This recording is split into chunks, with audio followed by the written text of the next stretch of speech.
Let's try this over again here. Helps if I got the sound on, doesn't it? Let's just kind of redo this here. Yeah, I'm done. That's it. No more. I quit. What it really boils down to is that I'm tired. I'm tired of a lot of things. And I've been thinking about this, reflecting on this all day long. And I know you guys have done the same thing too. So let's break this down together here. And I'm definitely looking here in the live chat. And I want to explain to you why I'm calling it quits, why this is done, why it's all over. They won. They won, the left, and we knew to do very much about it. Oh, yeah, sure, we went to rallies, we went to, boat protests and whatever else. We did all that other stuff. Yeah, and that was, fun times, good times. And our meme game was strong and all that other stuff. But in the end, there were a number of things that happened. And we got no one to blame but ourselves. I mean, think about this here. As conservatives, by and large, we generally tend to live in our own echo chamber. We don't even realize it. And that's one of the things that I've reached out to a lot of people about, because the fact of the matter is we don't have those conversations with people. Sure, you might have liberal friends, but you just simply agree to disagree with them rather than continue to press your point to them just like they do to you. That's not strength of character. That is weakness on your part. It's weakness on my part. It's weakness on all of our part, actually. So what do? We talk about the great Facebook exodus, and we go to Parler and MeWe and Minds and Rumble and all these other places. And what are we going to do there? We're going to be in an even larger social media echo chamber. It's kind of like the Twitterverse. That's a left-wing version of their echo chamber. And what does it do? Creates a cesspool within that particular echo chamber, which of course leads to the idea of the so-called silent Trump voter, the silent Biden voter. Apparently, there were quite a bit of silent Biden voters. I know people don't want to hear that, but apparently they were out there, if we're to believe the media. Which also leads to another issue. We knew going into this election that this election was going to be rigged. We knew there were going to be problems. And what do we do about it? Absolutely nothing. Sure, we got the courts to fall back on, but ultimately, what did that do at this point? Lawsuit after lawsuit after lawsuit. It seems like it's going about the spaghetti strategy. Let's just throw everything against the wall and see what sticks. Now, granted, pretty good victory out in Pennsylvania, but you have to understand, President Trump needs to do a hat trick at this point. Now, unless there's something that we're all missing here, all we're simply doing is hoping against the inevitable. You're praying that the storm that is on you, the hurricane that is on you, within 6 hours is going to somehow divert. And newsflash, folks, it's not. Looking at my notes here, too, another thing that's really bothered me, has perplexed me for quite some time. On the right, we've had a lot of people that want to talk about we got to take the high road. We got to take the high ground. We can't do like the left are doing. And I've always thought that was a line of crap. You want to talk about something, and I'll tell you right now, you'll hear me say the word weak a lot. I despise weakness. Weakness is just something that eats at me, that it bothers me to no end. I despise that. And anytime I hear somebody say something like, well, we can't be like them, we got to take the high ground, I want to punch you in the throat. I'm just going to be completely honest with you, because You're the type of person that gets other people injured, killed, lose victories, weakness, disgusting. And when you have that idea that you're not willing to take the fight to your enemy, take the fight to your opponent, you have set yourself up and your people around you for nothing but defeat.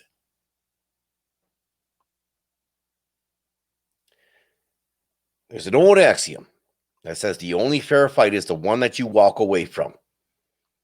If you cannot understand that, if you do not process that, if you cannot internalize that, and then project it accordingly, you do not deserve to be in the fight. Moreover, even if you are somehow in the fight, you do not deserve to be in any type of position of leadership. But that's just my take. What do I know? I'm just a guy with a microphone here.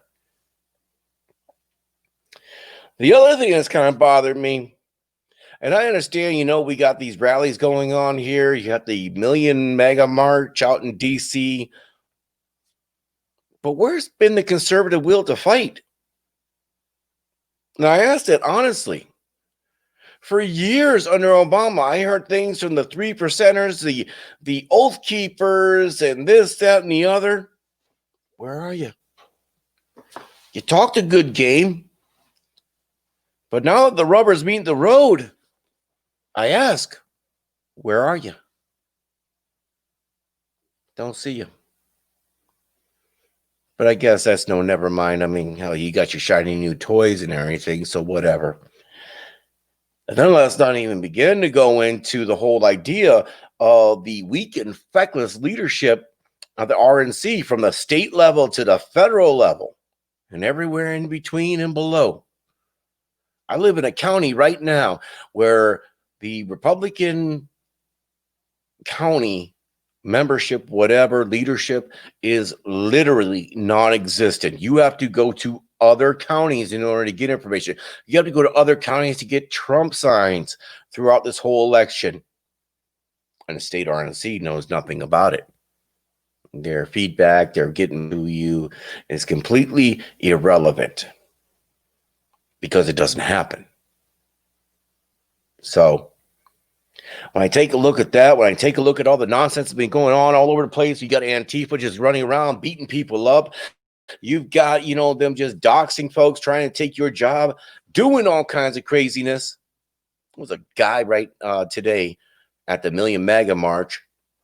Guy got clocked from behind and someone stomped his head. You had a biracial family that was supporting Trump, assaulted by Antifa BLM, and where was anybody to defend them? There was a young couple out there tonight. They had some unknown liquid poured on them, assaulted. But we don't fight back. So you know what? I'm out. I'm done. I quit. I live in a very rural area, and I'm going to go move to an even more rural area because I just want to be left alone.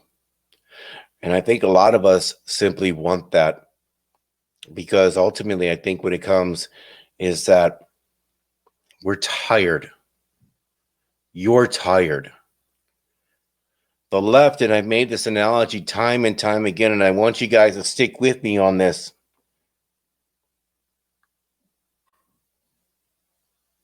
The left are like Terminators, if you guys remember that movie. And I love using, movies and comics and all that other good stuff because I'm a bit of a nerd, and I'll be the first one to tell you that. The Terminator doesn't feel shame or pity, remorse.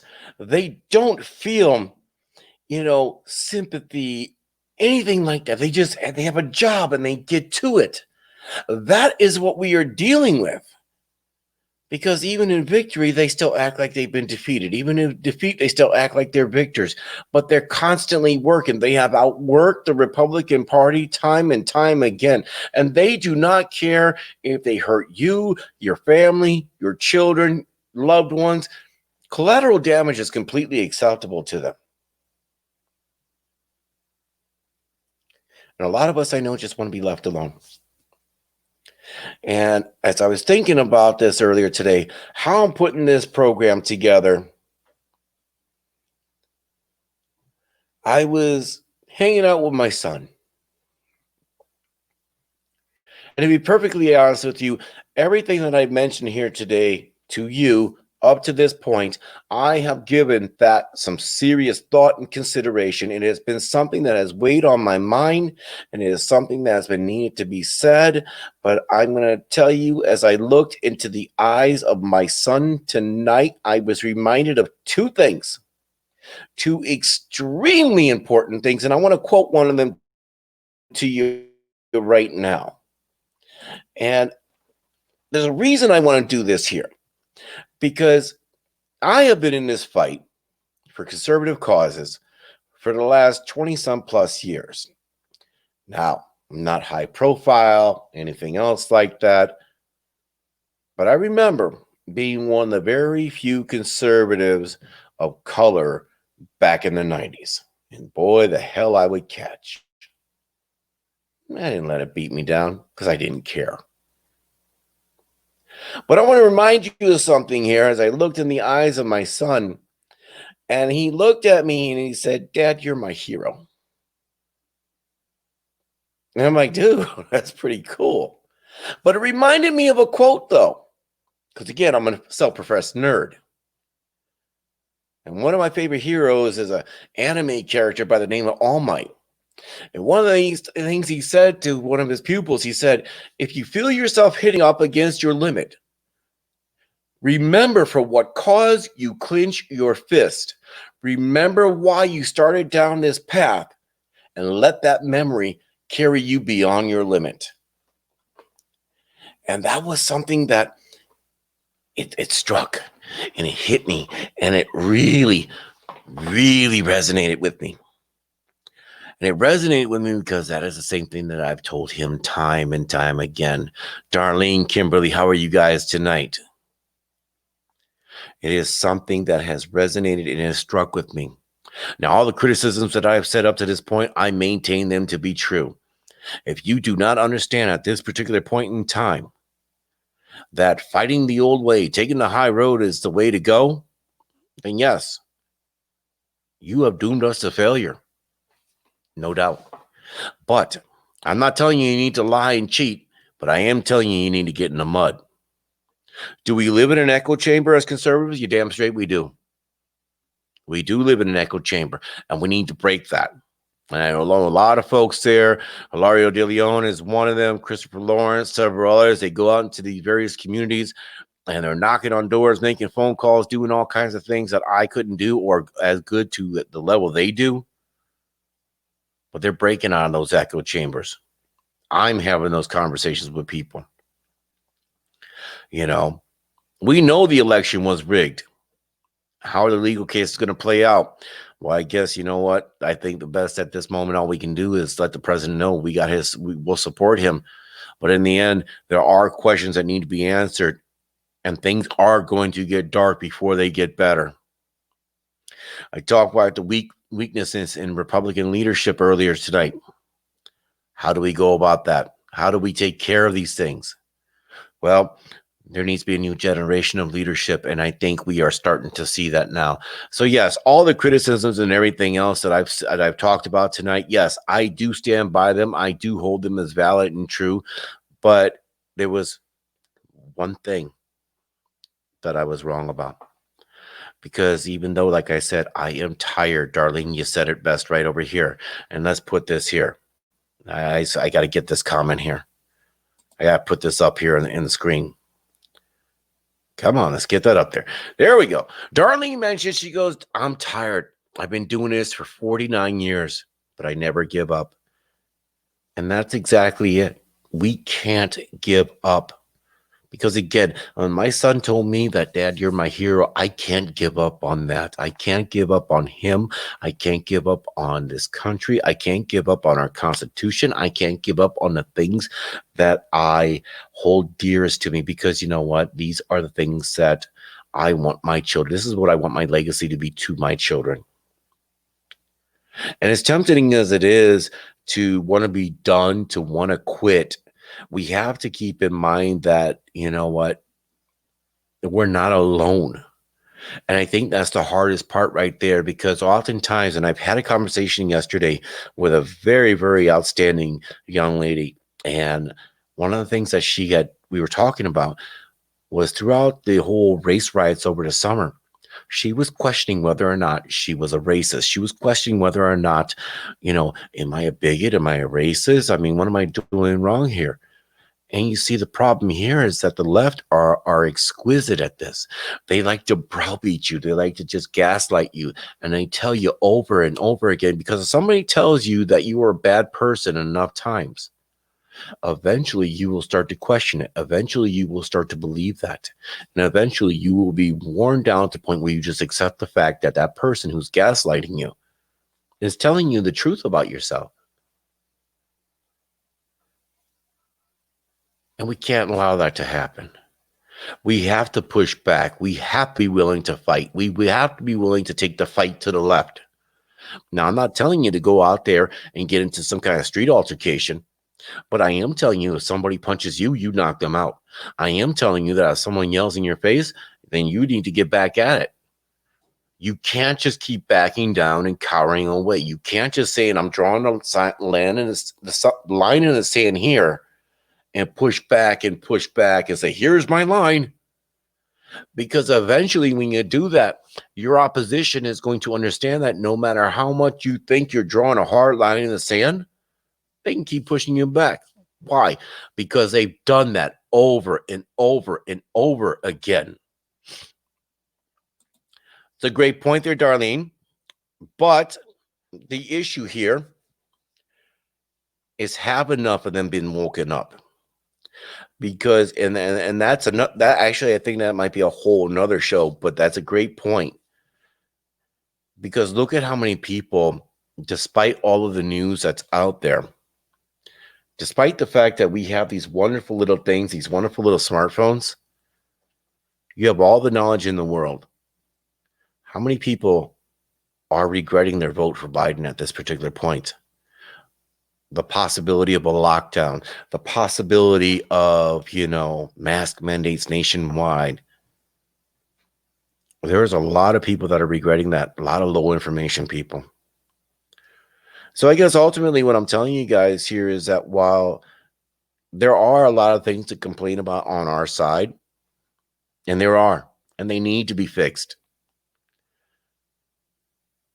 And oftentimes I think that we can feel like we are alone, especially if you're living in an area like mine. A lot of people aren't very politically active. There's a lot of people that, even in the cities, when you think about it, most people, what they want to do is you want to go to work, you come home, you take care of your family, get the trash out for the next day, call it a night. It's hard to want to get involved in things when you're so tired, when you just want to be left alone. What is going on here? Screen started acting up. Kimberly has a statement right here. Kimberly mentioned, I had a BLM push me off with a megaphone at the Trump rally today, and I refused to back down. I took pictures and videos, and I spoke my piece. They tried to bully us, but I wasn't afraid. And see, that's what we need more of. We need more people to hold the line. And I liken this to kind of what the video that I did the other day when I talked about the Facebook exodus. It's easy to want to go to all these other social media platforms, and I think you should.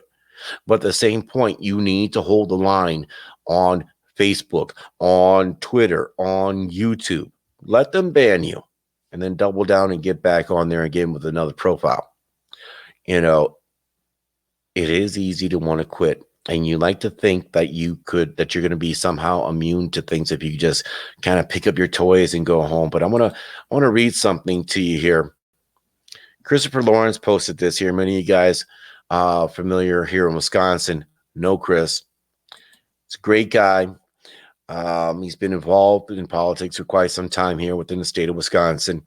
And he put this here in the Legset, Wisconsin group here. And he mentioned that if you're in politics or have kids, you need to move out of city limits. Get away, especially with kids. There's going to be 4 straight years of this Antifa. They're not stopping. They want their communist revolution. Years ago, I told people to get the hell out of the cities. I left several years ago. And I'm encouraging people to do that now. If you have any kind of value, if you're a producer, anything else like that, you value your family, get the hell out. They're going to melt down.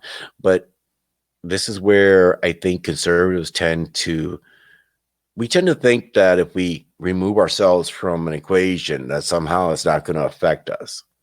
And again, this is a bad line of thinking. I think that if we continue that ultimately will lead to your destruction of some sort. Because what happens is that when the left decide to encroach on a particular area and you decide to pull back somewhere else, the left will eventually come after you and they will encroach on that area. So while it's easy to think that if I can move out of the city into the suburbs, into the rural areas, well, you got to remember that you're not safe, that they eventually will come for you. It's just simply a matter of time. And I know, not the thing that you want to say, not the hopeful things that you want to hear. But as a respondent to Christopher's post, you hope for the best, you prepare for the worst. And at this particular point, you still got time. Food, toilet paper, dare I say, protective equipment. Do what you got to do to take care of your family. Do what you got to do to make sure that you guys live to fight another day. But ultimately, in the end, we have to fight. And like I said, it is so easy to be tired. I'm tired. Darlene's tired. Kimberly's tired. All of you, I have no doubt in my mind, you guys are tired because it is tiring to be involved in the same old cycle day after day after day. That's why it's so easy to talk to people and they have no idea what's going on, except they can tell you who's on Dancing with the Stars. They can tell you what the top 10 music songs are this year. They can tell you any number of ridiculous and, completely irrelevant things. But they couldn't tell you what was impacting their tax structure this year. They couldn't tell you what tax bracket they were in. It's easy to be tired, and I get that. But again, this is why we got to reach down deep and just kind of remember where we came from, why we clench our fists to fight to begin with. Before I go, I want to leave you with a quote, and I'm not sure which Captain America movie this came from. I know it was said in it, and it was also in the Captain America Civil War series.